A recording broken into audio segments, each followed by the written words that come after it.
Welcome to Talk South Asian to Me Season 3. My name is Michelle. And my name is Anusha.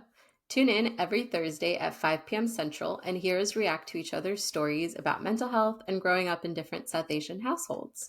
And remember, this podcast is not therapy. Engage with what feels entertaining and resonates with you, and leave what doesn't.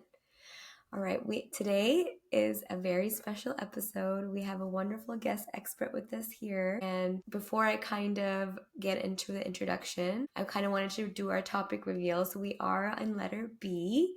And the topic, are you guys ready for the topic reveal? I'm ready. It is diving into the realities of breakups and divorce. Dun, dun, dun. So we have Varsha here. Varsha is a dating and relationship coach working with singles and couples for over 7 years.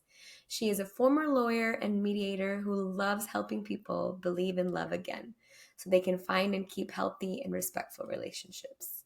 So welcome, Varsha. We're so excited to have you on here.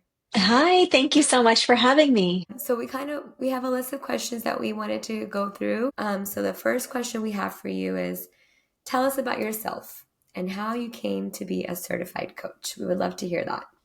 Yeah, thank you so much for asking. It is such a passion-driven story for me because I went through the biggest breakup of all, which was a divorce. And that was at a time in my life where I didn't really know a lot of people who had done that before. And was tough on myself, on my family, but it really encouraged me to move forward. And, I got a lot out of it in hindsight, right? Like when you're going through it, it's so hard. But, I started blogging about my experiences and people started coming out of the woodwork asking for help. And that turned into the lawyer in me making sure that I did things in a way that was right for the people that were asking for help. I wanted to make sure that I was really empowering them with the right tools. So the short of it is that I trained as a life coach and started this work about maybe more than 7 years ago now. And it's been probably the most rewarding thing I've done. Wow, that's Amazing. amazing.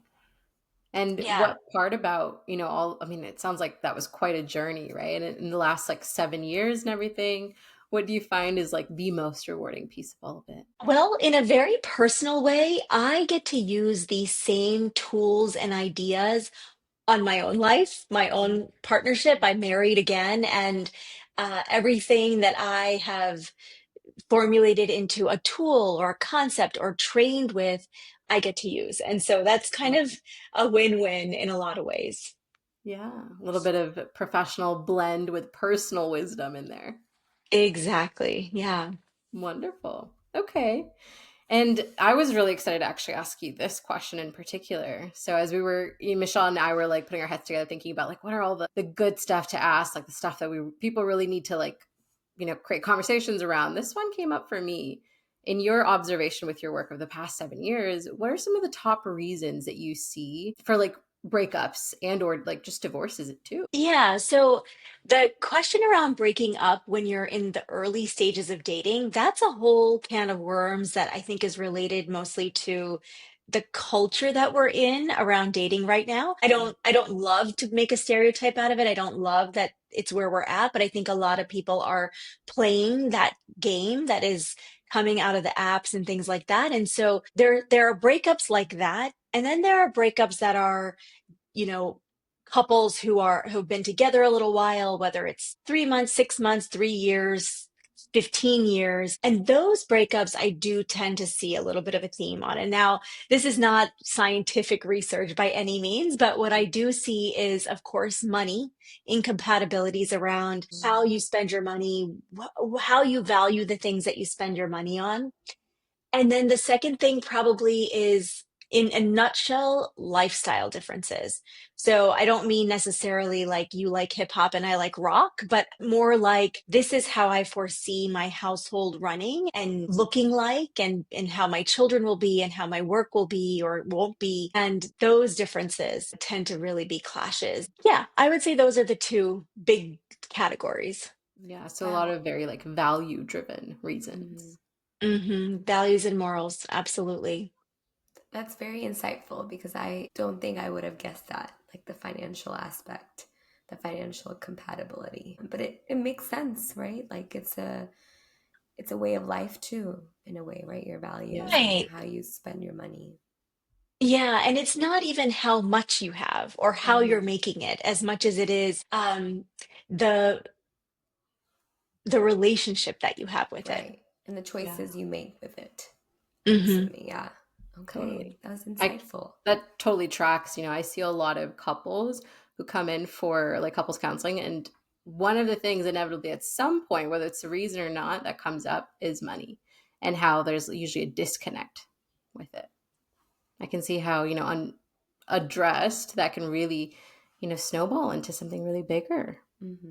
Yeah, absolutely. And especially for, I speak very passionately about South Asian women who are going through breakups and divorces, where the financial education that you have or don't have can be such a problem. And it can also be something that I think we as a culture need to start emphasizing, that at Mm-hmm. all ages, early ages, we start educating our girls to understand money and not just balancing a checkbook, but like really what does it mean to have investments, to have a relationship with someone and then be sharing bills, all of these things that I was really grateful that I had an understanding of, but really scared me when I thought about how complex it was for me. And I had been through a legal education and all these things, and still it was such a problem. And so I do feel very passionate about women getting the their heads around money, and Yeah, it doesn't have to be scary if we all just share the right. knowledge.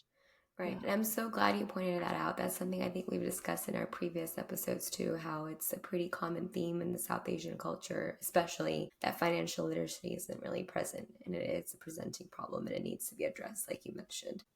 Okay. So the next question we have is a little bit more like structural and technical, is like when you're coaching couples, relationships, people like your clients, when they're coaching them through a breakup or divorce, what does that process typically look like? There's a very important distinction, and I know you know this a little bit already, between coaching and therapy. Right. And so when a client comes to me, whether it's a couple or a single, we are looking at where they are now and where they want to be in the future. So when I work with couples, they are confident that they want to stay together. The coaching is not a place to be contemplating so much about, the trauma and whether or not this is right for you and healing from some of the things that have happened. It's really more about feeling whole and complete and wanting to move forward into the next chapter of your life. Yeah.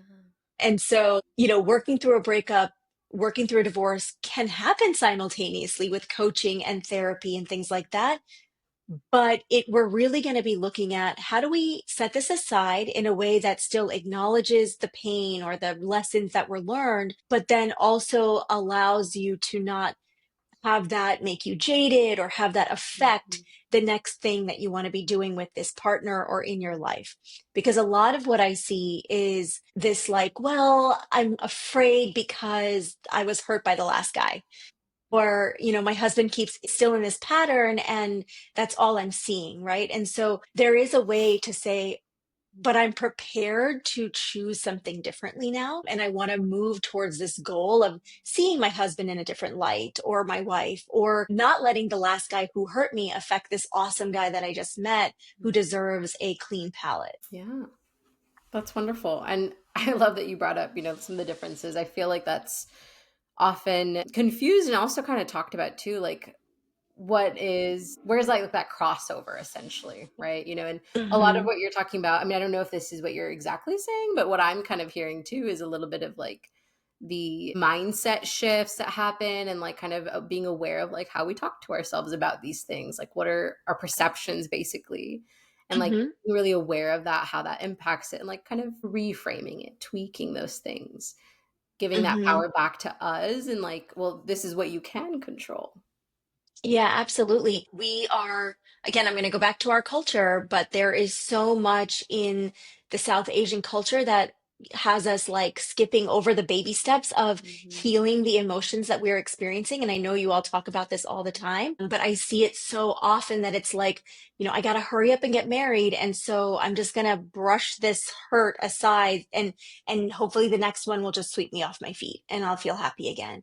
And ping ponging off of the emotional highs that you get from dating or from even in relationships that are long withstanding. I mean, there's still this ping ponging that can happen that we have to take ourselves out of in order to say, like, this is who we are, this is what we want, this is just what's happening to us right now. This Mm. other thing Yeah. that I can put down, I can put aside. Yeah. Yeah. Well put.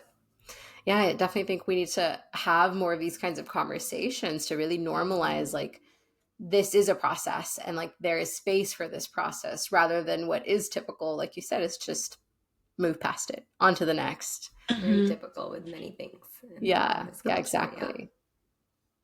Um, Yeah.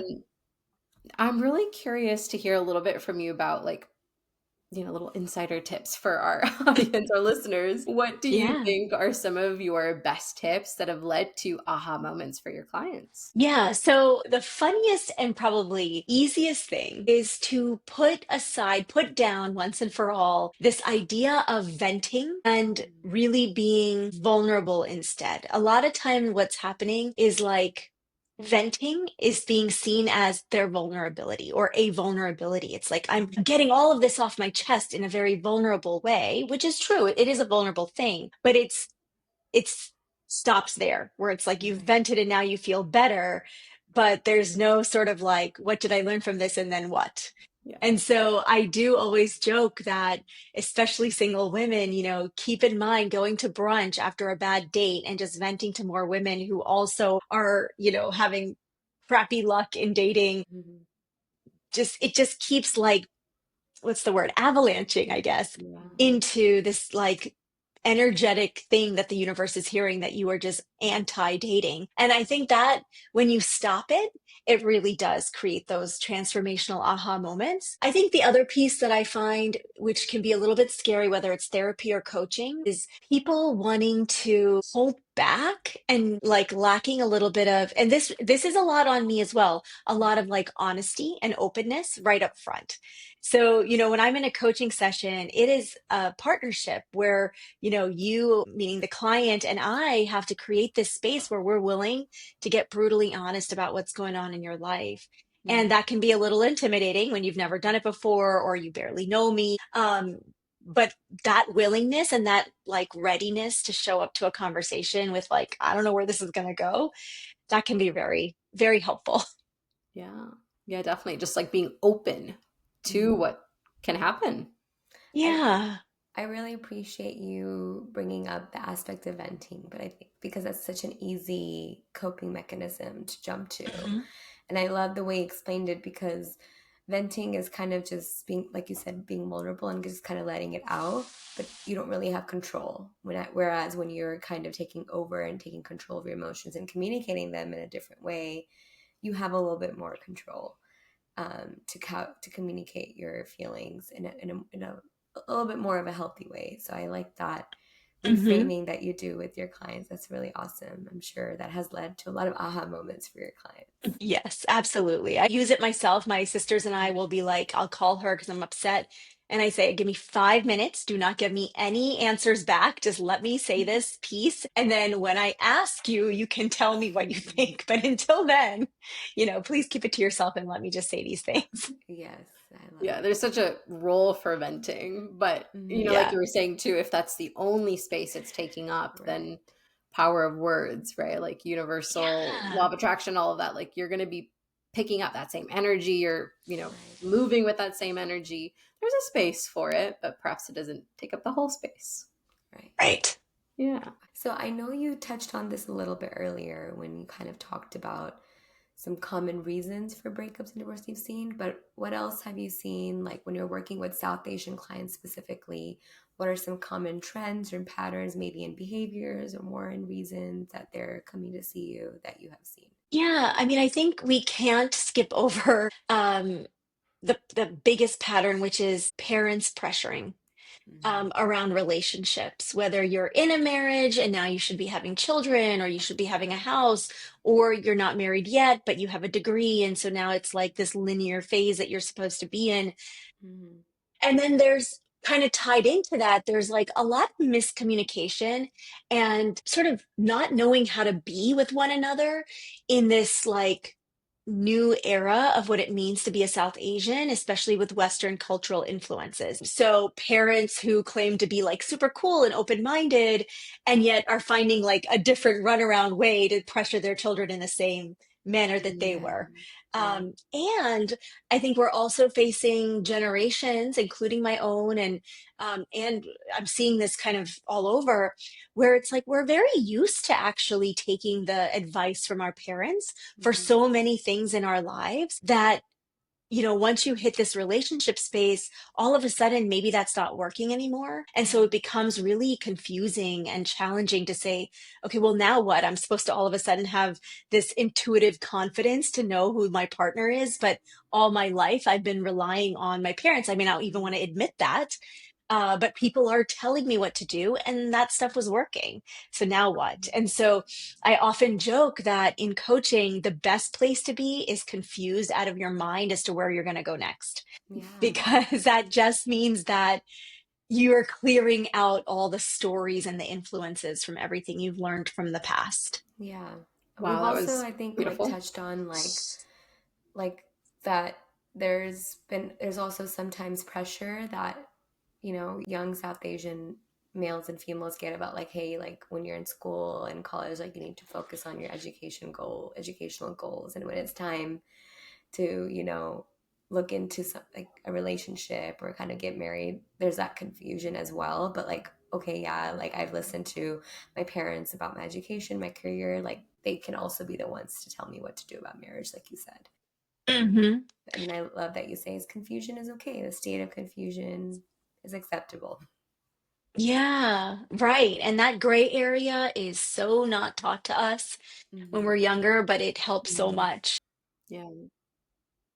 If you really want to live a life of, I think, true abundance, true dreams, you got to be willing to be in that gray space, Yes.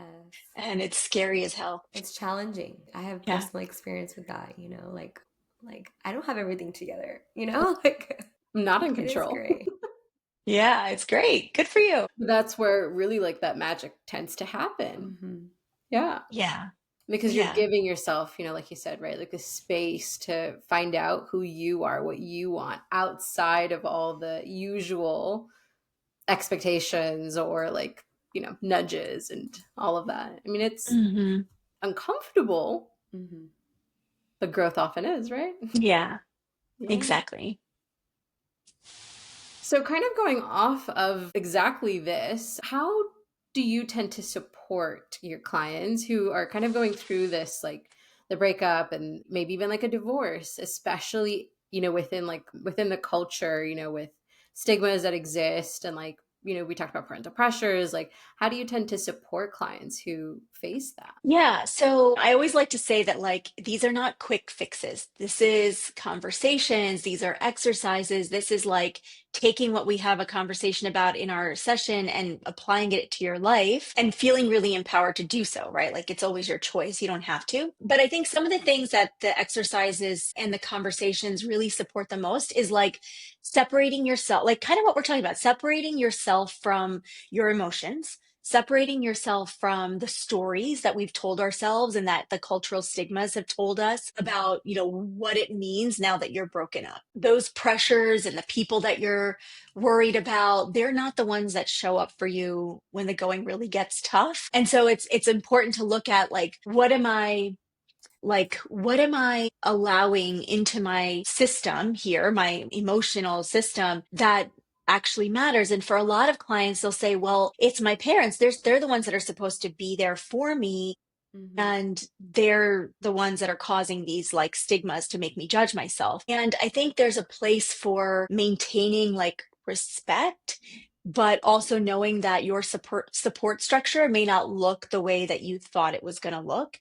And Mm-hmm. perhaps even looking outside of your normal sort of traditional support structures and saying like, maybe there's a friend out there. Maybe there's a therapist or a coach. Maybe there's another way to get support around this that doesn't have to include my parents or these people that are affecting me and making me feel pressured. And how can I still maintain a relationship with them even if I go elsewhere for this other emotional support? So there's partly that, and then so I always look at my coaching as like forefront and background. So forefront might be, what are those communication skills that you want to apply to these conversations with your parents or to this new support structure? What are the exercises you can do to elevate your confidence, elevate your sexuality, elevate whatever it is that you're working on for your goals? And then in the background, we're always looking at who are you being when you're doing all of these things?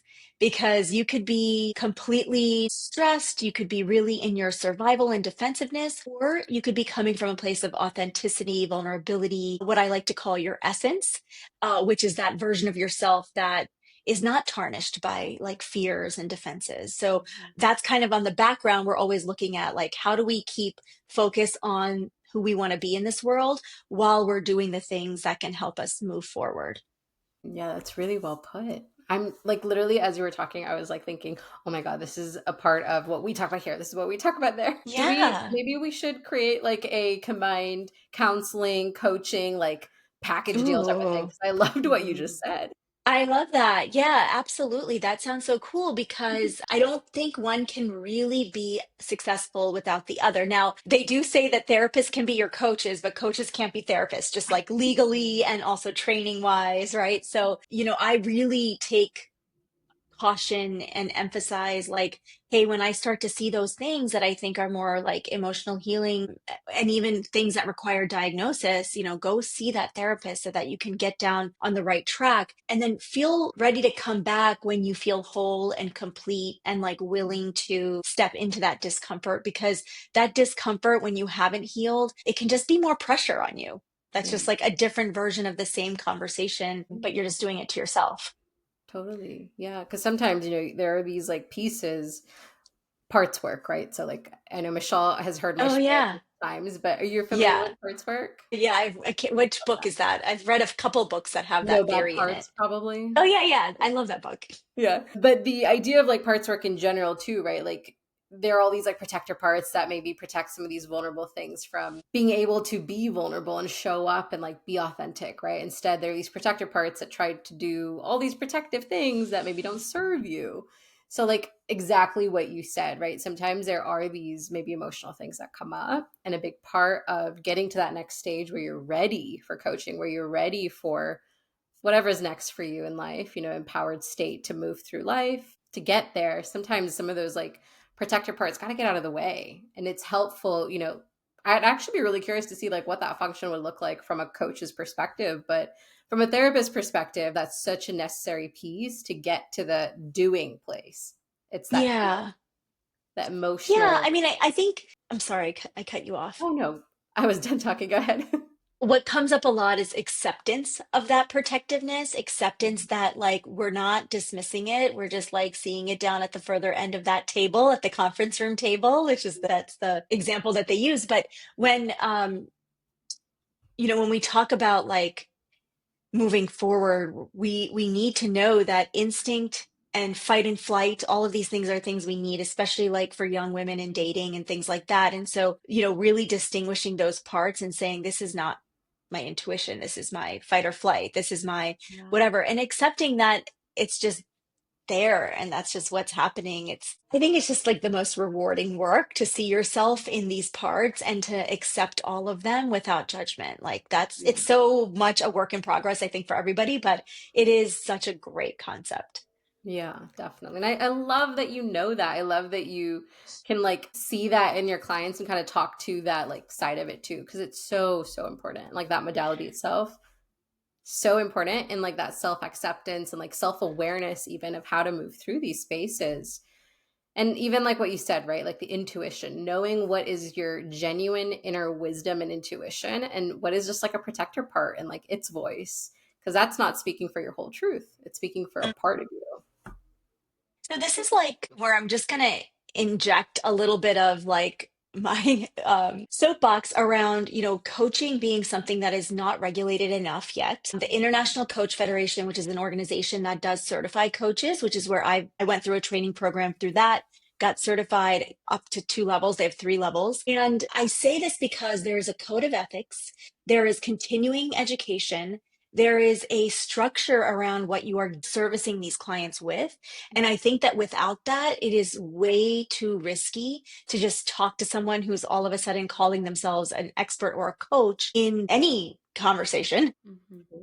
but it's specifically around this like relationship stuff, which can be so borderline on like emotional and sometimes abuse comes up, sometimes a lot of these hurtful things happen. So I just want to say, really check out how this person is credentialed before you work with them.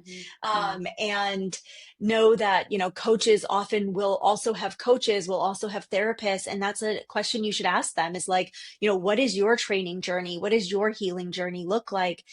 Because if they are using coaches and therapists, then that means that they believe in this system. Mm, And that really can support their clients as well, or that can support the client. yeah, I love that. Yeah, I mean, I always tell people like, ask your therapist, like if you're shopping around for therapy, right? Mm-hmm. Hmm. Have they been to therapy?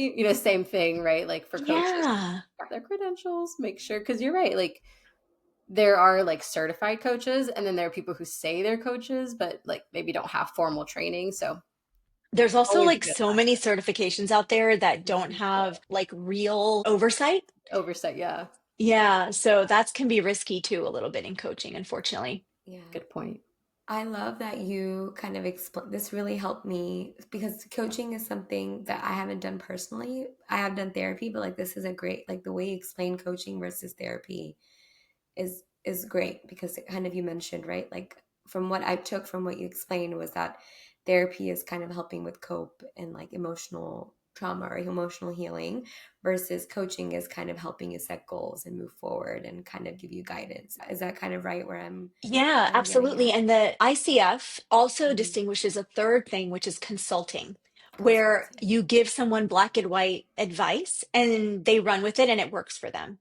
So it's like Okay. therapy, coaching, and consulting, trying to make those three things distinguished because I'm not out here trying to tell people how to live their life. Right. Over the years, I've created, like, for lack of a better word, curriculum and tools and concepts. And there are practices that I can always like recommend and suggest, but it is always going to be a partnership because I'm not going to try to Mhm. assume that any one person or couple is the same and that Right. what's going to work for my husband is going to work for your husband. Right. Right. Right. I love to see how the collaboration happens because you said so consulting is another profession. Is that what you're kind of Well, saying? yeah, I mean, Kind of. theoretically, Yeah. yes, Yeah. and people are coaches and consultants, they're therapists and coaches. Like all the things can Hmm. blur, but the right thing to do then to say is, hey, by the way, I'm going to put on my consultant hat now, and you can take from this what you'd like. Right. But to not make that distinction really shifts the power dynamic potentially, because I Hmm. don't want my clients to think that every time they have some issue, they're going to need to call me. That is Hmm. not empowering. That is not the job of the coach at all. That makes sense. Thank you for explaining that, distinguishing those things. So, moving on from kind of like the cultural stigma, what are some common beliefs or self-sabotaging behaviors you notice after a breakup? For example, like any shared guilt or shame narratives that you've maybe observed. Yeah, regarding breakups, I think this is kind of a big one, disassociating ourselves from our greatness, actually making it feel like the current circumstances are defining us. This is something that I see so often. And again, we don't learn to acknowledge, we don't learn to appreciate our accomplishments. And so when one piece of the pie is missing, it's as if there's no pie at all. Mm-hmm. And so, I think the biggest self sabotage we can do is to judge ourselves based off of one single percentage of our life, which relationships, they're just part of who we are. Yeah. And so a lot of the work that I do is to sort of support, especially singles, especially, but also people in relationships to say, like, who are you besides all of this? And it's usually someone really fantastic. So, can we lean into that and only show up to our relationships and our dating when we feel like that version of ourself has been acknowledged? Yeah. I feel like I'm being very long winded. No, not at all. That was a really wonderful way to basically talk about, like, in essence, like refocusing, recentering their self-worth Mhm. around who they really are rather than, being tied to like these milestones, accomplishments. Yeah, right, exactly. Like the Indian auntie label of you is not you. Yeah, Let's just, Right. exactly. I love using examples of like, well, when the auntie sees you at a wedding or when your friend sees you at a barbecue or a wedding, it's like they get this snapshot and it's just so Mhm. unfair because we're so much more behind the scenes. So embracing that is such a beautiful part of becoming an individual. Yeah, Exactly. I love that. And are there like specific things that, like you say, or like specific strategies or homework, like specific ways that you help them redefine the sense of like self-worth? Well, there is an exercise that I do that helps people define their essence. And it's ultimately a way to say, like, hey, how can we use this as a foundational tool forever to recenter ourselves to our greatness and actually give it a name, give it a definition? And that's really fun. And, a lot of the other exercises can be something as simple as, like, hey, notice this throughout the day, or take these baby steps towards practicing your power. Or sometimes for Mhm. women in relationships, it's actually practicing like in being in their feminine rather than being who they are at work. So that can sometimes actually be taking a seat back, like leaning back in your seat and not taking on the leadership. Like even that can be a challenge to like do less, Mhm. And Mhm. so that, exercises around feminine energy, masculine energy, confidence building, all of that stuff can be part of what we talk about and do. Yeah. I Sounds want very to, like customizable, yeah. right? Like, Totally. yeah. Yeah. Speaking about divorce, too, I kind of wanted to ask a follow up. Like, you kind of get mentioned a great point how, like, sometimes the Indian auntie, like the Desi auntie, kind of makes comments. Like, when divorce happens, there's like whispers, there's kind of the community kind of starting rumors, like maybe sharing information that's not true. Like, surrounding that, do you see kind of narratives that kind of develop with your clients where it kind of becomes like a self blame, guilt? Shame? Do you see those kind of feelings kind of come up or bubble up in your clients in the beginning, especially? Every single one of them. Yeah, we are not alone. Like, this is so common. And, the basis of all of that is, we can get into like deeper and deeper conversations around like, what are the terms? I'm blanking now because it is the end of my day, but it's like Hmm. those generational things that we are carrying The that intergenerational. are that the aunties are also carrying, right? Yeah. Like unfortunately you feel so called out and all the eyes are on you, Hmm. but so many of us are all feeling that same way in those situations. And Hmm. what I love about like group coaching, for example, is similar to your podcast where you're both kind of always sharing things and like oohing and eyeing over the things that are similar. Group coaching can be the same thing where it's like, oh, wow, that woman also went through this. Or like she also got ghosted, or that auntie also was like, how come you don't have kids yet? Those hearing those stories out loud from other women who look like us and men need this too. Men need the community around it. It's so, so, so important to just know that you are not alone when you feel that Yeah. because the work can't even start if you're willing to accept that this is not you. This is someone else's problem being projected onto you. Yeah. And it's still like you said, I love that you introduced the idea of group coaching because you're right, it makes it less isolating because it is isolating. It's a taboo Hmm. still till this day. People are shunned or people are kind of cornered, like, oh, like this person was divorced, they can't marry.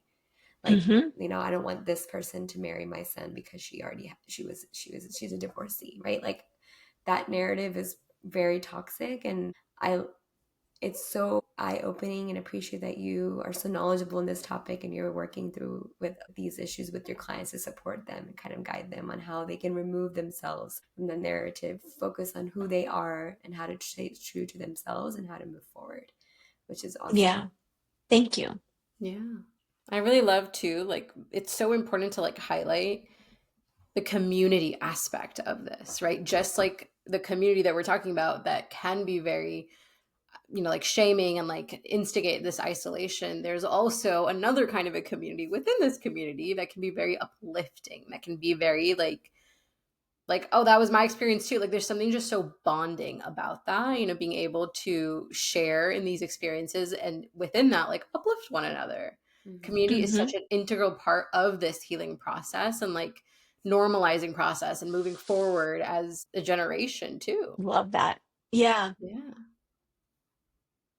I will just go off on one tangent to say that when I was growing up in the States, like there weren't a lot of people who looked like me, other than my sisters who became my best friends because we had a lot to share. But it wasn't until college that I was like, oh, there is a world that is just like waiting to also connect with me and create that. And Yeah. I am starting to see a shift from, I don't know whether it's because I just matured or what, but like a shift from this like gatekeeping or jealousy or, sort of animosity towards one another, and a shift into how do we create the collective and the group and the Yeah. love and share, so we Yeah. can all grow.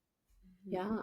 I think I've definitely seen that shift too. I don't think Mm-hmm. it's like, you're talking about like, wow, maybe it's me, but no, I've definitely seen that too. And I think maybe we have to some degree, to some level, the Gen Z generation to thank for that, their openness to some of these like therapy concepts, which of course, some of the later Mm-hmm. millennials have paved way for that to exist. Mm-hmm. But definitely, I think that shift is in the right direction with so much openness, whether it's like with their friends, whether it's with their families, having these conversations openly about like mental health stuff or like stigma stuff or just like normalizing really just anything that previously used to be kind of like a, we don't talk about that.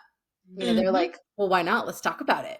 And like taking just like a beautifully like brave and like brazen, so to speak, approach to this and like, oh, it's no big deal. Let's just talk about it. It's wonderful for that connection piece too. Yeah, I love love that. that. Like you mentioned, like this is intergenerational, and like the work that you're doing is helping break intergenerational cycles, like these, Yeah, which is I which is just, so, go ahead. yeah, I love it. It is just so, whatever you were going to say, sorry, I get excited. No, I we're love excited that. too. Like every time we talk about these topics, especially something like this that is still like, paving its way out to like not be as much taboo. Like I think Anusha's right. Like this is becoming more of an open topic and accepting in the community. But the work starts from what you do too, right? Like you're empowering your clients to break these cycles that they grew up with. It's Yeah, and I amazing. will add that as a coach and the way that you two probably lead your lives and your communities, I'm just going to make an assumption here that we often speak to people who get excited about this conversation, Yeah. And what I do also try to be mindful of is that for every one of me who is like so okay with all of this conversation, there is the Mm-hmm. next client who comes to me and has never been exposed to that. So I think that's what's also really interesting about the South Asian diaspora in general, but Yeah.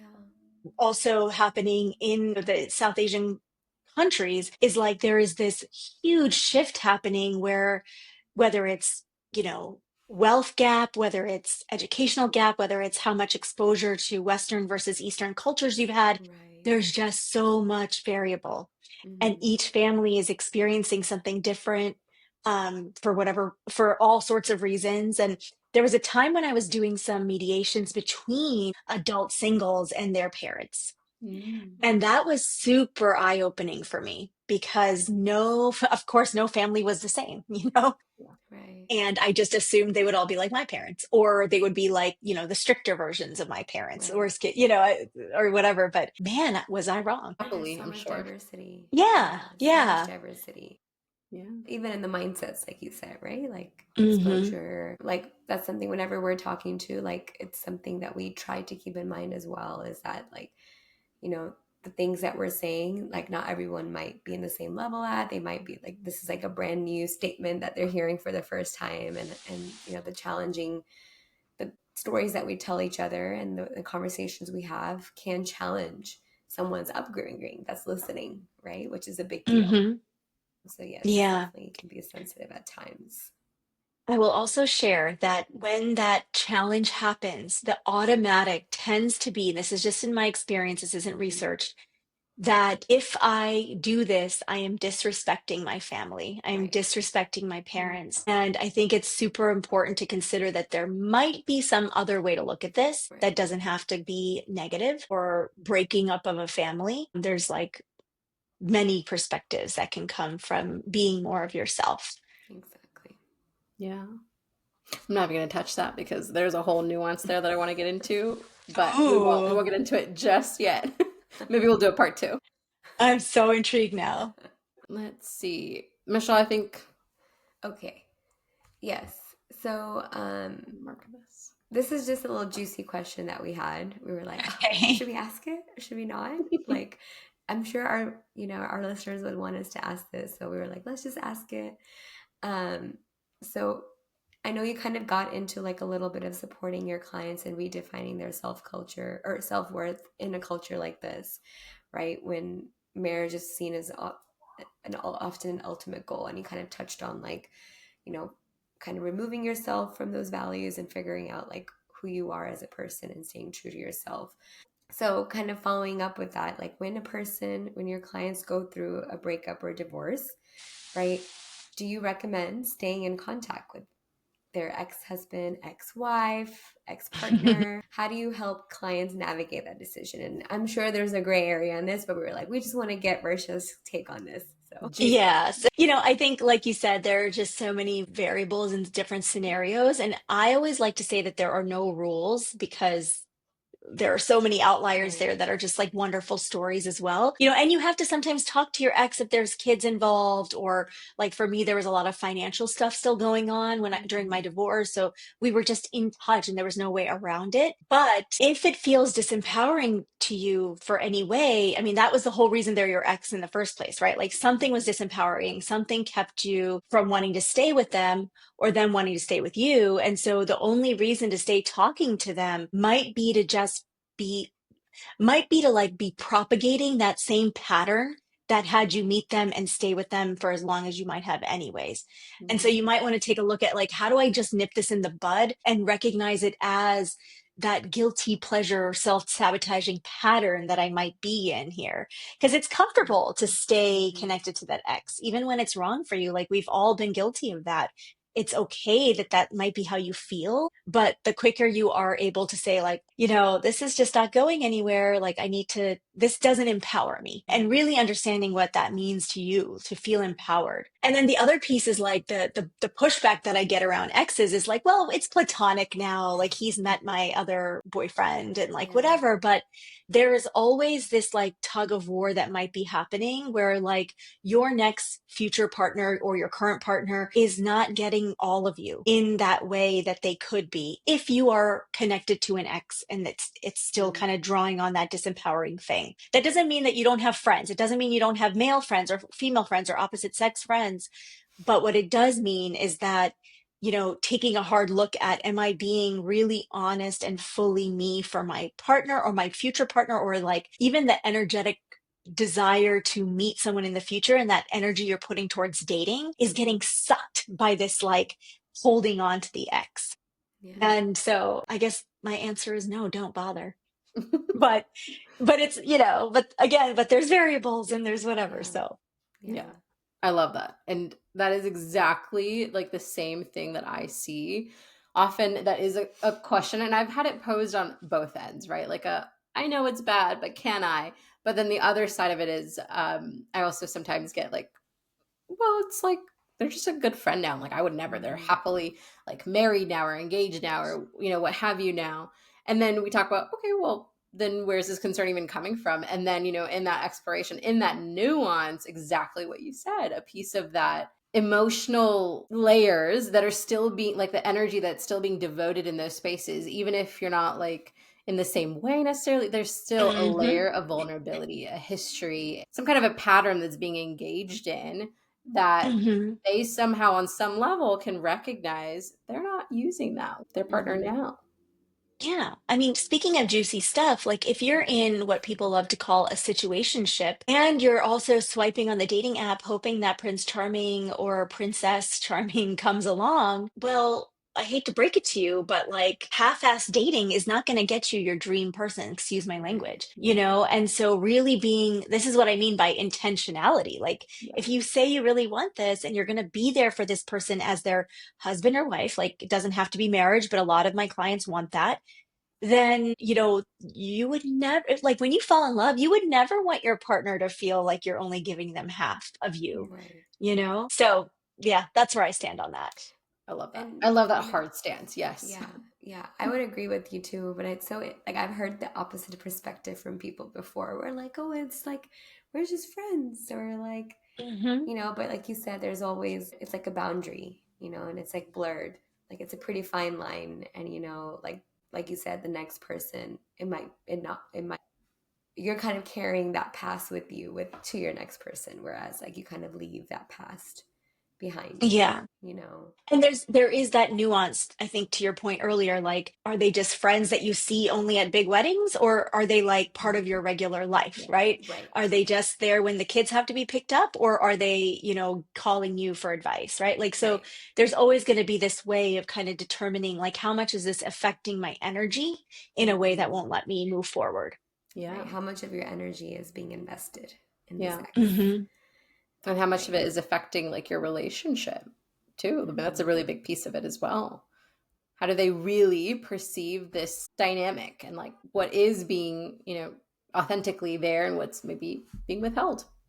Hmm. Yeah. Totally. I love the extra juicy bit about like the situationships too. It's so true. And It's that one very comes up a relevant in lot. today's time. So I'm glad that you Yeah. brought it up.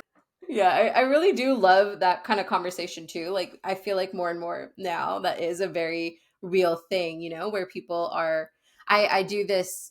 My old supervisor had created this like ideal relationship list of sorts. And so, like, we go through these like sections and we talk about like really imagining like who is this ideal partner for you. And so often as we're doing this, I get a lot of that too of, like, well, I mean, I am kind of interested, but like I'm also enjoying life. And I'm like, that's awesome. I love that for you. And we can like kind of brainstorm while you're enjoying your life right now and just like hanging out and like seeing where things go. But when you're ready to like switch it into, I'm like getting after it, I want to manifest this person. We talk about like, that manifesting really does look like not just visualizing it, acting in alignment with it when you get these opportunities. And so that Hmm. might be time to say bye to your situation. So maybe Yeah. Yeah. I Yeah, love We could totally. probably do another part two for on just situationship because situationships. there was like Oh, yeah, I there's so actually have many so much to say about underlying that. right there's so many underlying reasons why someone might stay in a situation relationship versus going into a relationship full on. It's a Hmm. juicy topic. It Yeah. is. Hmm. Yeah, I'm like biting my tongue right now because I want to be like, we can, maybe that should be S. Yeah. There you go. Come back to letter S. Situationships. Yeah, I would listen to that episode if I Actually, was a listener. Yeah. that'd be our hottest topic. Okay, well, let's switch gears a little bit. As we get closer to wrapping up, we have a very fun question that we love to ask our guests. So the question is, if you could go back and give your 18-year-old self one piece of advice, what would it be? And it could be related to our topic. It could be completely unrelated to our topic. Maybe you want to do both. But just generally, have fun with it. What advice would you give to your 18-year-old self? How juicy can I be? As As Can I juicy as juicy you go? as you want. can be. Okay. All right. Yeah. Okay. So 18-year-old self, when it comes to on a macro level, life wise, I think I would say express yourself the way you've always wanted to. Like, don't hold Mhm. yourself back. I definitely caught myself doing that. And as I got older, I was like, I can do this. I can do this. And yes, I can. And I just wish I had started that earlier. Um, and then from like a relationship and feeling really like in my own body, I would have told my 18-year-old self that no man cares about your jean size as much It's a as they good care one. about seeing your naked body. Right. And so I would say the majority of them would rather see your naked body than Yeah. you're worrying about what size it is, you know? Mhm. And so, and I say this with a little bit of a grain of salt, like always, you know, self-respect and being mindful of, you know, where Mhm. you're exposing yourself and things like that. But I had a lot of body conscious, Mm. um, body image issues, if you will. And I, Mhm. you know, at 18, I could have really reversed some of those things. Yeah. Yeah, and at 18 really stepped into all of that like power and like flow state. Mhm. You Ugh. feel now and you empower others with now. Game changer. Yeah. Totally. And you were, when we were 18, like, our brains were still developing, and,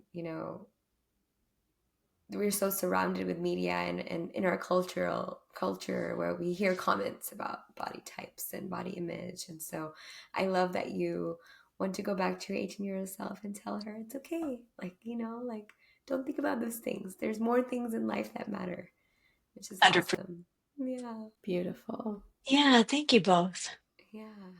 Is there anything else that you want to share with us, with our listeners? We always like to open it up at the end where it's like maybe we didn't get to something or a certain topic or something you wanted to share on here that you would like to. Yeah, I mean, I think I'll just close with something that I know you both emphasize a lot as well, which is getting a coach, getting a therapist does not mean that there's something wrong with you. And I really want everybody to hear that loud and clear, especially the South Asian community. Coaching is just a support structure, and it's so fun. I love it. Yeah. Coaching is something that is pretty new to me too, and I'm kind of like I've been doing therapy for a couple of years now, and it's been so transformational. So I can't imagine like coupling coaching and therapy and how transformation that will be and how powerful that is, which is amazing. Yeah, it's so great. I love it. I'm biased, of course, but I also love it. Tried and true. I Awesome. love that. And, coming soon, Varsha and me like collaborating here. There you Oh, go. that'll be so fun. I Yeah. can't wait. That would be cool. That actually does sound amazing and very powerful, right? Mm-hmm. Yeah, yeah, I'm really like feeling your energy through this video chat.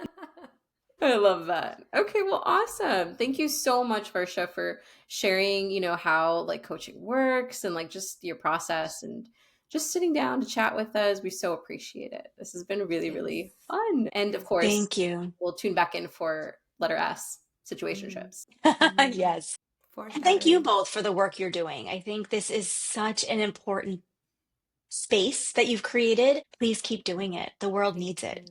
Thank Yeah, you, Rachel. We appreciate the love support. that. And thank you for being willing to get on and share about your career and your work, but also sharing your personal experiences and being vulnerable with us on here. We appreciate that. Thank you. Awesome. Well, Michelle, shall I wrap us up for Yes. today? Let's do it. All right, listeners. Reminder, if our podcast has resonated with you and you'd like to share your story with us or ask us any questions, any advice related questions, you can reach us at talksouthasiantome@gmail.com, or you can find us on any of our socials at the handle at talksouthasiantome. See you next episode. Bye.